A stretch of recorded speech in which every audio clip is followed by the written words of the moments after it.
하나님 말씀 보도록 하겠습니다. 요한복음 12장 13절입니다. 우리 같이 봉독하도록 하겠습니다.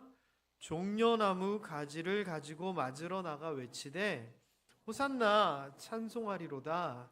주의 이름으로 오시는 이 곧 이스라엘의 왕이시여 하더라. 아멘. 결혼식 날 제일 기쁜 사람은 누구일까요?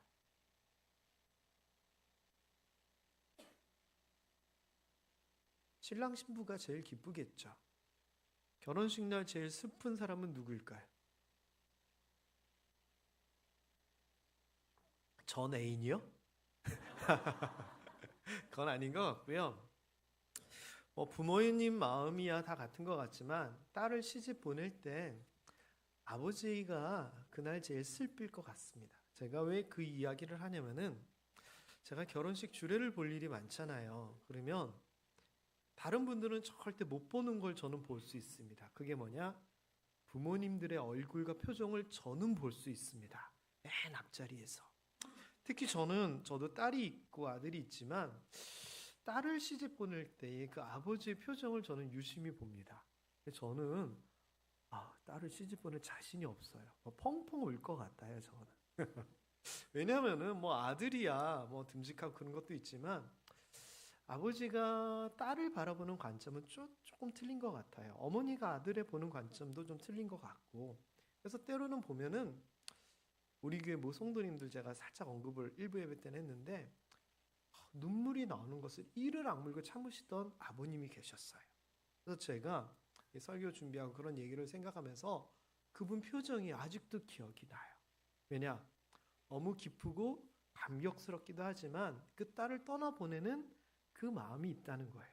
그러면 여러분, 같은 결혼식장 안에서 누구는 너무 기뻐서 설레고 누구는 너무나 감격적이기는 하지만 사랑하는 자녀를 떠나보내서 슬픈 이 마음이 공존하고 있다는 거죠.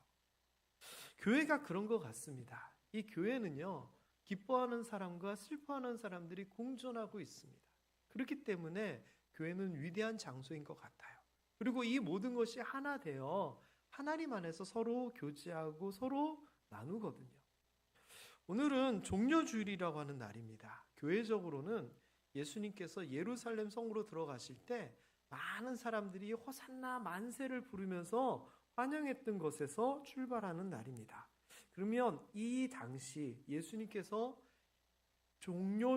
종려주일이라고 하는 이 날, 예루살렘으로 들어가시는 이 날 분위기가 좋았을까요? 나빴을까요? 제가 어려운 거 여쭙습니까? 너무 좋았을 겁니다. 자, 왜냐면은 오늘 요한복음 12장 13절에 보면 종려나무 가지를 가지고 예수님을 맞이했다라고 얘기합니다. 종려나무 가지는 좀 비슷하진 않은데요. 사람은 손바닥 모양 비슷한데 더 큽니다. 그리고 손처럼 길쭉하게 되어 있습니다. 그래서 손으로 흔드는 것보다 그 종려나무 가지를 베어다가 이렇게 흔들면은 보기도 더 대단하고 효과도 좋습니다. 그런데 이거를 아무 종려나무를 나무 위에 올라가지고 따가지고 하는 이 수고를 아무한테나 하느냐? 그게 아닙니다. 이 종려나무 가지는 아주 귀한 분이 지나갈 때 들고 흔드는 거라는 거죠. 그래서 예수님이 예루살렘 성으로 들어갈 때 이 종려나무 가지를 흔들었다는 것은 사람들이 굉장히 환영을 하고 반겼다는 표현입니다. 마태복음 21장에 보면은 이 상황에 대해서 조금 더 세밀하게 기술을 하는데 뭐라고 얘기 나오냐면은 무리의 대다수, 그러니까 대부분이 뭐를 했느냐? 그들의 겉옷을 펴서 예수님이 밟고 지나갈 수 있게 했다는 겁니다. 그리고 나뭇가지를 베어, 여기서 말하는 나뭇가지는 종려나무입니다. 잎이 넓적하니까 흙 밟지 마시라고, 먼지 묻지 마시라고 그것을 바닥에다 깔아놓습니다. 이게 뭐 같냐면은 결혼식 때 양탄자, 레드카펫이라 그러죠? 쫙 깔아놓고 거기를 지나가는 것처럼 예수님이 나귀를 타고 예루살렘으로 올라가실 때 흙 밟지 마시라고, 왕처럼 우리 옷과 이것을 밟고 가시라고 백성들이 그렇게 예수님 앞에 이른바 양탄자를 깔아 놓은 겁니다. 그러니 백성들이 마음이 지금 어떤 마음이에요? 너무 예수님이 귀하고 좋은 겁니다. 여러분, 누가 온다고 해서 여러분이 입고 있던 웃옷을 이렇게 벗어서 깔고 밟고 가라, 이게 쉬운 거예요? 아닙니다. 최고의 경배입니다. 자, 게다가 여기에서만 그치는 것이 아니라 마태복음 21장 9절에 보면 사람들이 앞에서도 가고 뒤에서도 따랐다라고 얘기를 합니다. 그러니까 사람들이 그냥 예수님 지나가는데 지켜만 보고 있는 게 아니라 앞선 사람들이 있었다는 겁니다. 왜 앞섰을까요? 예수님을 보려고 사람들이 확 모여 있을 거 아니에요. 근데 길은 가야 되니까 길을 뚫는 사람인 것 같습니다. 길을 여시오, 아마 이랬던 것처럼 몇몇 사람들은 예수님 오셨다, 예수님이시다 막 하면서 앞에서 막 소리 지르면서 자, 예수님께서 가시니까 길을 비키시오, 이거 했을 겁니다.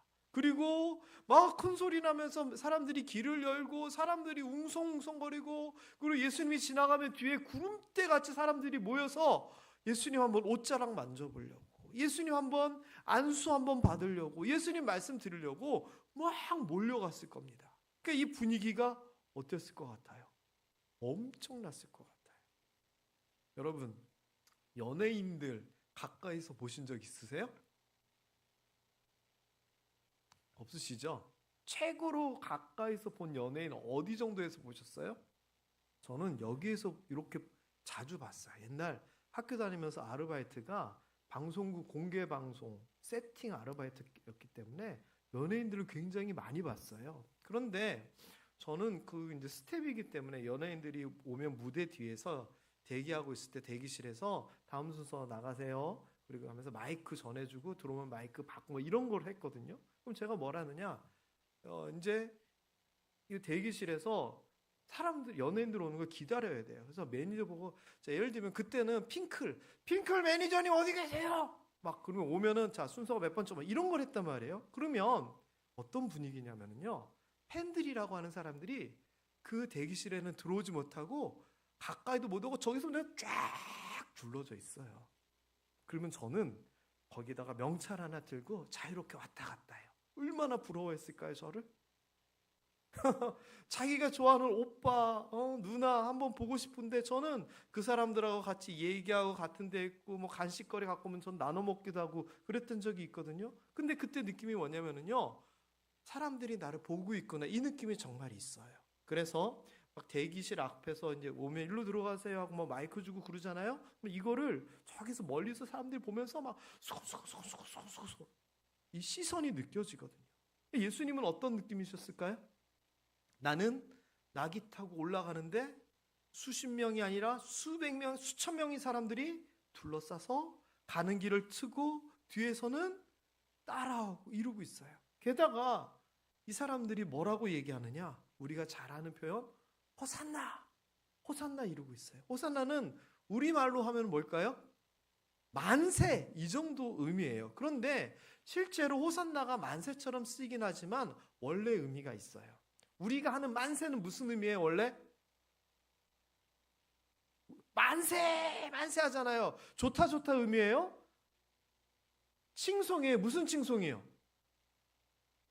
정확한 뜻은요, 만세, 만살까지 살라는 뜻이에요.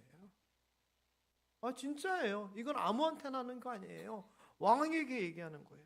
왕 앞에서 왕을 칭송하면서 백세, 천세, 만세, 이게 진짜 만세의 첫 의미예요. 그런데 이게 칭송하고 축복하는 이 만세가 지금은 우리가 생각하는 만세 만세 이렇게 좀 바뀐 거죠. 그런데 호산나가 딱 그 말이에요. 호산나가 우리 생각에는 만세 만세 의미이기도 하는데 원래 뜻은 뭐냐? 이 호산나라고 하는 말이 히브리어가 아니에요. 아람어예요. 아람어. 아람어는 그 가나안 땅에서 공용으로 쓰던 말들이었어요. 이스라엘 백성들이 있었지만 가나안 땅을 정복할 때 모든 민족을 쫓아내지 못했으니까 블레셋 민족도 있었을 거고 무슨 민족도 있었을 거고 그랬을 거 아니에요? 그래서 거기서 살면서 이스라엘 민족이 주로 됐지만 그 지역에서 살던 사람들이 쓰던 표현들, 단어들이 있었어요. 쓰던 말들이 있었고 그 말들이 성경 안에도 기록됐고 예수님도 쓰셨어요. 예를 들면 에바다 이런 게 다 아람어예요. 그런데 이 호산나도 아람어예요. 근데 뜻이 뭔 줄 아세요? 호산나는 구원해 주시옵소서, 이런 뜻이에요. 구원해 주시옵소서. 그래서 이 아람어가 히브리어가 아님에도 불구하고 성경에 기록이 되는데 구약에도 기록이 돼요. 어떻게 기록됐냐면은 여호와께 구원을 구하는 그런 짧은 표현으로서 그냥 단순하게 호산나 이렇게 사용돼요. 외국어 쓰듯이 호산나, 그 의미가 구원하여 주시옵소서, 이런 표현이에요. 그리고 이 호산나라고 하는 표현은 이스라엘의 초막절과 같은 행사 때 제단 주변을 돌면서 기도하는 그런 기도문이에요. 그래서 아주 간단하게 호산나 호산나 이러면서 제단 주변을 돌면서 기도를 해요. 마치 강강수올레를 외치면서 빙글빙글 도는 것처럼 그 당시 이 호산나라고 하는 표현은 하나님을 향한 기도문이자 축복을 구하는 그런 표현이었죠. 게다가 이런 호산나라고 하는 표현이 또 어떻게 중요하게 사용되느냐? 바로 예수님에게 사용되었어요.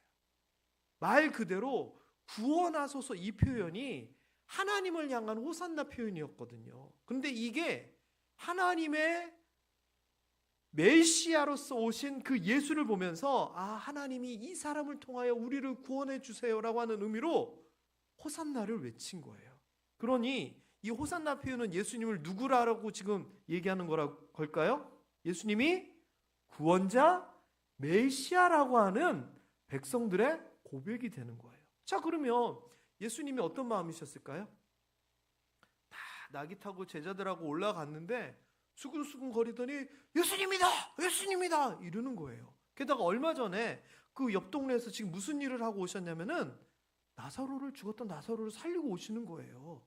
그리고 거기에서 소문들이 막 퍼졌겠죠. 그 예수님이 가니까 예수님이다! 사람들이 구름대같이 몰려와요. 그러니까 앞에서 누가 길을 트고 누군가나 예수님 막 부르고 도와주세요 막 그러고 옷자락 만질라 그러고 정신없는 거죠. 그랬더니 이제 예수님 온다는 소문에 성 앞으로 다가가니까 종려나무 막 흔들고 옷 벗어가지고 바닥에 깔고 호산나 호산나 우리를 구원하소서. 예수님 기분이 좋았을까요? 나빴을까요? 저 같으면 너무 좋았을 것 같아요. 게다가 이 땅에 오신 그 예수님을 사람들이 호산나 메시아로 부르는 거예요. 그 다음에 나오는 표현이 뭐냐면은 주의 이름으로 오시는 이라는 표현이에요. 여러분 이 말 무슨 뜻이에요? 오시는데 주의 이름으로 오셨다. 이게 무슨 말일까요? 주의 이름으로 온다. 두 가지로 크게 생각해 볼 수 있어요. 우리 예상으로는. 하나는 내가 주야, 그러니까 주님으로서 온다는 의미가 하나가 있고, 하나는 우리가 예수 이름으로 명하노니처럼 주님의 이름을 빌어가지고 그 권세를 가지고 온다는 그 얘기가 있어요. 근데 이거는 뭘까요? 여기서 말하는 주는 뭐고 주의 이름으로 온다는 게 무슨 말일까요? 제가 늘상 얘기하지만 한글이 쉬운 것 같지만 되게 어려워요. 정확하게 좀 설명을 하면 여기서 말하는 주라고 하는 말은 무조건 최고로 높은 사람을 의미하는 거예요.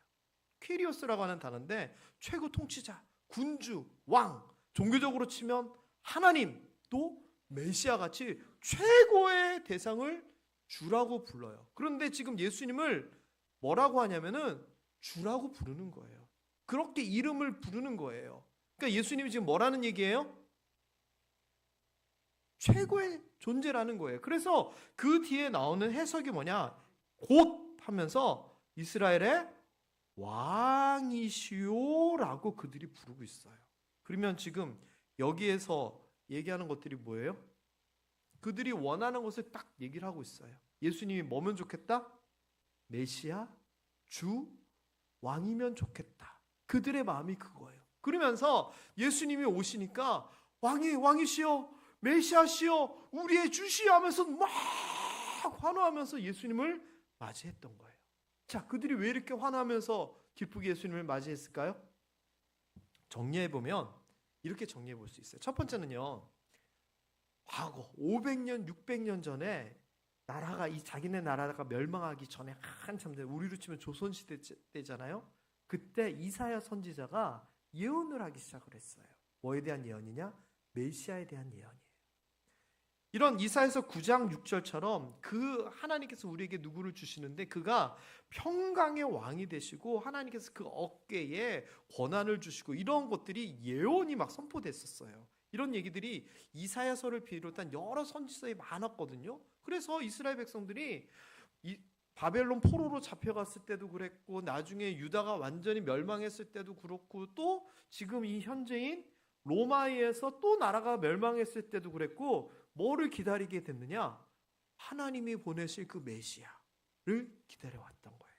특별히 다윗의 후손으로서 우리를 평강의 왕으로서 다스리고 새하늘과 새 땅을 허락하시고 하나님의 나라를 이루실 그 메시아를 기다려왔어요. 그런데 지금 500년, 600년 만에 그 약속이 이루어진 거예요. 그러면 이 사람들이 얼마나 기다려왔던 것들이 이루어지는 거예요. 그러니 좋을 수밖에 없어요. 아, 드디어 하나님의 약속이 이루어졌구나. 성경에서 얘기한 새하늘과 새 땅을 우리가 누리게 되는구나. 드디어 다윗의 왕조가 다시 부활하고 우리를 이 어둠 속에서 건져내는구나. 하나님의 약속이 이루어졌구나. 기뻐할 수밖에 없었어요. 게다가요, 현재적으로 치면 이익이 너무 많은 거예요. 얻는 게 너무 많은 거예요. 왜냐면은 바로 아까도 얘기했지만 직전에 무슨 일이 있었느냐? 나사로 때문에 많은 유대인들이 예수를 믿는 사건이 있었고 그 다음에 12절부터 사람들이 예수님이 온다는 것을 알고 맞이하게 되는데 왜 맞이했을까요? 메시아를 기다리는 것도 있었지만 현실적으로는요, 죽었던 나사로를 살렸어요. 오병이어의 기적을 베풀어서 먹을 것을 사람들에게 주셨어요. 병을 고치셨어요. 등등등의 수많은 기적을 예수님께서 베푸신 거예요. 자, 그러면 여러분, 그렇게 기적을 베푸는 사람이 예루살렘으로 온다 그러면 만나야 돼요? 그냥 넘어가야 돼요? 만나야죠. 내 문제가 해결되는데요. 예수님에 대한 기대치는요, 어마어마한 거예요. 베드로가 예수님에게 대답하는 얘기 중에 예수님이 묻죠.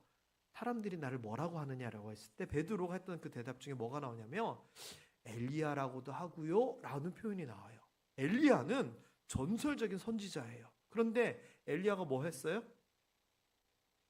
하늘에서 불을 떨어뜨리기로 하고 그랬지만 그 외에 실제적으로 솔깃한 이야기들이 몇 가지가 있어요. 첫 번째는 뭐냐? 사르밧 과부의 집에서 떡 가루와 기름이 끊어지지 아니하였던 사건이에요. 마치 하나님께서 만나를 통하여 일 안 하고도 먹게 해주신 그 광야의 사건 때처럼 아니 예수님이 엘리야 같은 기적을 베풀면은 지금 이 사람들에게는 먹을 걱정이 없는 거예요. 또 엘리야가 무슨 일을 했죠? 하늘을 우러러 기도했을 때 비가 왔잖아요. 결국은 그러면 가뭄, 농사, 비 걱정 안 해도 되는 거예요. 그리고 몸 아픈 사람은요. 아, 예수님만 만나면 병고침을 받는데? 다시 얘기하면은 이 사람들에게 지금 예수님은요. 만나기만 하면 엄청난 은혜와 기적을 얻을 수 있는 기회였어요. 그러니 예수님 한번 만나려고 당장 달려가서 호산나 해야죠. 눈에 떠야죠. 여러분 무슨 퀴즈 같은 거 할 때요. 자, 정답은요? 하면서 손 들라 그러면은 여러분 이렇게 얌전하게 손은 들어야 돼요. 옛날에 봉숭아 학당에 맹구가 그랬던 것처럼 책상에 올라가서 저요 이렇게 해야지 돼요. 생각해 보세요. 그렇잖아요. 그러면 예수님 앞에서 예수님의 만나고 싶고 예수님의 은혜를 구하고 싶으면 조용히 이래야 돼요. 호산나 해야 돼요. 당연한 거 아닙니까? 그러니까 이 사람들은 거기에서 호산나를 크게 외칠 수밖에 없었어요. 그리고 그것을 통하여 나도 은혜 받고 싶다라고 하는 그 마음도 분명히 있었을 거고요. 그러니까 예수님을 맞이함에 있어서 환호를 하고 기쁘게 맞이했던 이유 중에 하나는 현실적으로 얻는 것이 많았기 때문에 사실 그런 거 맞아요. 자, 그 다음에 또 뭐가 있느냐? 앞으로 어떻게 될 것인가에 대한 이야기예요. 이스라엘의 왕이시여. 왕이 돼서 뭐 어쩌라고요? 하나님의 능력으로 적들을 물리치실 것을 기대하는 거예요. 성경에 보면은요, 그때가 되면은 적들이 다 꾸꾸러지고 병거가 다 어떻게 되고 뭐 칼과 창이 부러지고 그런 이야기들이 선지서들에 나오거든요. 이걸 기대하는 거예요. 그래서 지금은 로마에 의해서 압제받고 있지만 이 예수 그리스도를 통하여 나라가 세워지고 우리가 로마를 쫓아나고 예전에 우리가 누렸던 다윗의 영광, 솔로몬의 영광을 누리게 될 거야 라고 하는 미래에 대한 기대가 있었어요. 그래서 좀 정리를 해보자면 과거에 약속이 이루어진 것, 현재 여러 가지 은혜와 이득을 구할 수 있는 것, 그리고 미래에 대한 영광과 승리를 기대할 수 있는 이런 것들이 복합적으로 작용을 하니 예수님이 오시는데 어찌 만세를 안 부르고 옷을 안 깔 수 있었겠습니까? 그만큼 이들은요, 예수님의 예루살렘 입성이 좋았고 기뻤어요. 자, 그렇다면 그때 예수님의 마음은 어땠을까요? 힌트를 드리자면 결혼식장의 아버지의 마음이에요. 백성들이 만세하고 환호했을 때 인간적으로 기쁘시겠죠. 돌 던지는 것보다는 낫잖아요. 그런데 예수님의 진짜 본 마음이 어땠는가? 성경을 통해서 한번 볼 수 있어요. 일단 이 예수님께서 예루살렘 입성하기 직전에 예수님이 하신 마지막 말이 뭔가를 봐야 돼요. 직전에 무슨 얘기를 하시냐면은 요한복음 12장 바로 앞에 무슨 얘기를 하시냐면은 마리아가 향유 옥합을 깨가지고 예수님께 붓는 그 사건과 연관돼서 이런 얘기를 하세요. 내 아의 장래 나를 위해서 그런 거다. 나 이제 죽는다. 나는 너희를 떠나간다. 그 얘기를 하신 거예요. 이 얘기하시고 예루살렘으로 가시는 거예요. 그럼 예수님의 입장에서는 예루살렘으로 가는 길이 지금 무슨 길이에요? 죽으러 가시는 길이에요. 그 얘기하셨어요. 그리고 직후에 이 호산나 이어지는 뒷이야기가 뭔 줄 아세요? 막 사람들이 호산나 호산나 하고 예루살렘으로 입성을 해요. 근데 가는데 제자들이 너무 기분이 좋아가지고 예수님 이 사람들만 그럴 뿐만 아니고요, 멀리서 외국인 헬라인들도 예수님 보고 싶다 그러거든요. 예수님 어떻게 할까요? 누군가가 얘기하니까 예수님이 거기에서 대답을 하시는데 만나겠다 안 만나겠다를 얘기하시는 것이 아니라 아주 이상한 얘기를 하세요. 그게 이어지는 얘기인데 인자가 영광을 얻을 때가 이제 왔다. 영광을 얻을 때 이게 무슨 얘기냐? 그 이야기가 뭐냐? 한 알의 밀알이 땅에 떨어져 죽으면 그 이야기를 하는 거예요. 그러니까 지금 예수님의 머릿속에는 온통 무슨 생각? 나 이제 죽으러 간다. 이 생각이신 거예요. 그러면 사람들이 만세 부르고 뭐뭐 해도 지금 머릿속에는 지금 나 이제 고난과 죽음을 위해서 십자가 이거 꽉 차 있으면 사실 만세 소리가 제대로 들릴까요? 안 들릴 거예요. 기뻤을까요? 아니에요. 27절에 이어지는 27절에 예수님께서 뭐라고 계속 이어서 말씀하시냐면 이렇게 얘기하세요. 노란 글씨만 읽어봅니다. 시작. 지금 내 마음이 괴로우니. 괴롭다는 거예요. 지금 상황이 어떤 상황이에요? 호산나 만세 소리가 터져 나오는 상황에서 예수님은 괴롭대요. 어느 정도 괴롭냐? 아버지여, 나를 구원하여 이 때를 면하게 하여 주옵소서. 겟세마네 기도에서 아버지여 이 잔을 내게서 넘기옵소서라고 했던 그 마음이 여기에서도 고스란히 드러날 정도로 예수님은 지금 걸어가는 이 길이 조금 있으면 잡히게 되고 십자가에서 죽게 된다는 것을 아셨기에 만세 소리, 웃음소리가 귀에 들어올 수가 없었어요. 정리를 하면은요, 아까 결혼식장에서 누구는 너무 기쁘지만 또 누구는 너무 마음이 울컥하는 이 상황이 공존하고, 교회라고 하는 것이 기쁜 사람과 슬픈 사람들이 공존한다, 그런 표현처럼 그 호산나 호산나를 부르는 그 현장은 누구에게는, 이스라엘 백성들에게는 너무 기쁜 날이었고 예수님께는 참으로 괴로운 날이었다는 거예요.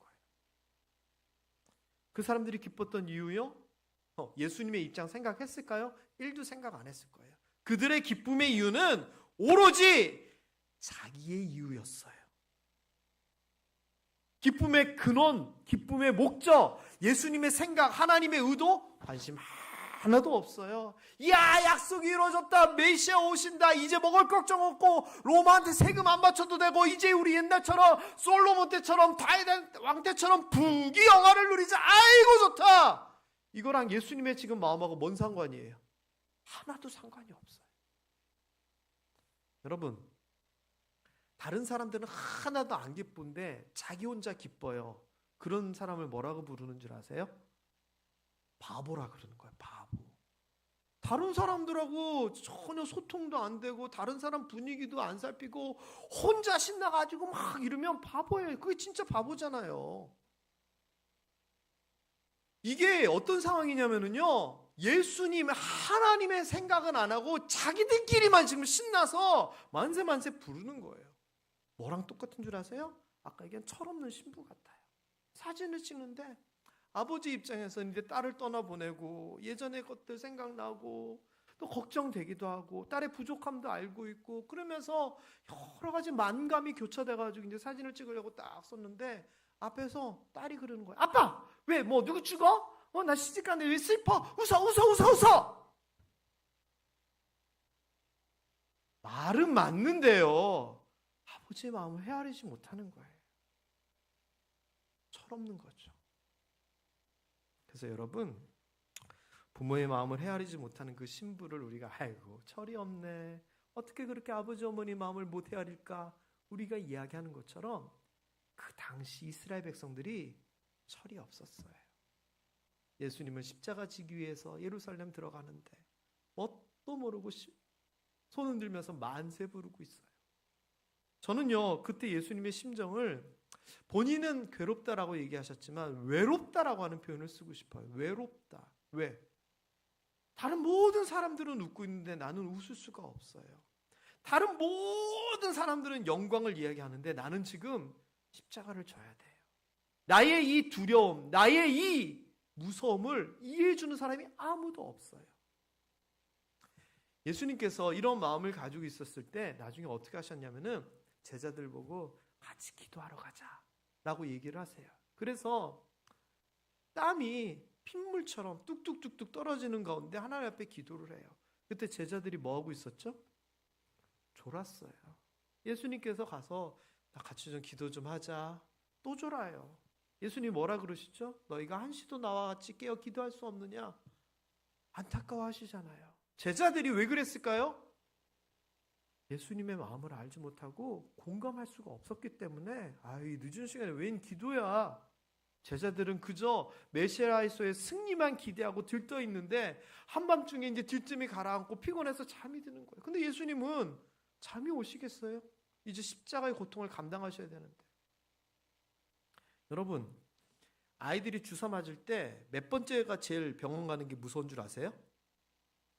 두 번째예요, 두 번째. 첫 번째는 뭣도 모르고 가요. 근데 주사 맞고 나니까 아프잖아요. 그래서 두 번째는 죽어도 가기 싫어해요. 실제예요. 저희 강아지 예방접종을 마치는데 처음에 데리고 갔어요. 갔더니 뭐 모르죠. 아무것도 모르죠. 갔더니 간호사 언니가 이쁘다고 안아주지, 간식 주지. 그래가지고 이렇게 높은 테이블 위에서 앉아가지고 간식 먹는 사이에 뒤에서 수의사 선생님이 주사를 따끔 놨어요. 그랬더니 간식 받아 먹다가 갑자기 쳐다보더라고요. 그럼 아프잖아요. 근데 두 번째 갔거든요. 그러니까 두 번째 갔을 때 진짜로 걔도 똑똑하긴 똑똑해요. 도망 다녀가지고 잡아가지고 간호사한테 넘겼더니 간호사 품에서 오줌을 싸버리네요. 제가 창피하고 민망해가지고 그래가지고 그 테이블 위에 올리는데 발버둥을 치고 왜? 안다는 거예요. 그 아픔을. 예수님이요, 십자가의 고통 모르실까요? 무슨 일 겪게 되는지 모르실까요? 죽음의 그 고비를 뚫고 나오시고 승리하는 그 과정까지의 힘듦을 모르실까요? 아시잖아요. 그래서 괴롭고 힘들고 고민이 되는데 그 주변에 예수님의 제자를 비롯한 모든 사람들은 아무도 이것을 알아주지 않아요. 공감하지 않아요. 오히려 반대로 신이 나서 만세 부르고 좋아가지고 춤추고 있어요. 예수님하고는 너무 다른 세상에서 살아가는 거죠. 그래서 저는요, 외로우셨겠다 생각이 들어요. 예수님의 마음을 아무도 몰라준 그날, 너무나 힘든 날이었던 것 같아요. 사랑하는 우리 모함의 성도 여러분, 오늘날에도 우리는 호산나를 외칩니다. 우리를 구원하소서 이야기합니다. 예수 그리스도가 우리의 구세주라고 박수치고 찬송하고 감사합니다. 그런데 그 이유가 뭔가요? 그저 내가 좋아서, 내가 은혜 받아서, 내가 형통하게 될 거고, 내가 복 받게 되니까 이유가 나 때문에 내가 기뻐가지고 하나님 앞에 찬송 드리고 영광 돌리고 호산나를 하나요? 그러면 우리 철없는 거예요. 이 모든 것들 우리에게 허락하시기 위하여 홀로 예루살렘 성전을 향하여 죽음의 그 길로 걸어가셨던 예수님의 마음을 우리가 이해 못한다면 우리의 호산나는 가짜예요. 엉터리예요. 그래서 우리는요, 이스라엘의 왕을 기대하며 호산나를 외쳤던 그들하고는 달리 인류의 죄를 위해 죽음을 이기신 예수님을 위해서 호산나를 외쳐야 되고요. 나의 죄를 대속하고 나에게 구원의 은혜를 주셨구나. 이것 때문에 찬송을 불러야 되고요. 우리의 영원한 고향인 천국을 예비하러 가셨구나. 이것 때문에 노래를 불러야 되는 거예요. 이게 진짜 호산나고 이게 진짜 찬송인 거죠. 저는 우리 모함의 성도님들이 그렇게 되기를 주님의 이름으로 축원합니다. 이 종려주일, 시간은 2000년이 지났지만 우리도 분명히 만세를 불러야 됩니다. 그렇기 때문에 우리는요, 예수님의 마음도 이해 못하고 예수님의 그 어떤 것도 생각하지 못하는 그들과 달리 예수님과 함께 그 길을 걸어가는 성도가 되었으면 좋겠고요. 우리의 생각과 비전이 예수님의 뜻과 일치했으면 좋겠고요. 특별히 우리 모함교회가 이 표현이 너무 좋은 것 같아요. 예수님의 마음을 알아주는 모함교회가 되었으면 좋겠습니다. 예수님이 외롭게 둬서는 안 돼요. 오늘날 예수님께서 이 땅에 우리와 함께 하시는데 우리는 다른 이유 때문에 기뻐하고 예수님의 뜻을 생각하지도 않으면 그거는 우리나 그들이나 뭐가 다릅니까? 똑같죠. 이런 것들이 필요한 것 같습니다. 우리 옆 사람들에게 이렇게 좀 인사 좀 했으면 좋겠습니다. 예수님의 마음을 알아줍시다. 시작. 그렇다면요, 여러분, 예수님의 마음을 알기 원한다, 동행하기 원한다, 뜻을 함께 하기를 원한다. 언제 하실래요? 1년 365일 내내 해도 좋지만 특별히 이런 주간이 있잖아요. 고난 주간이잖아요.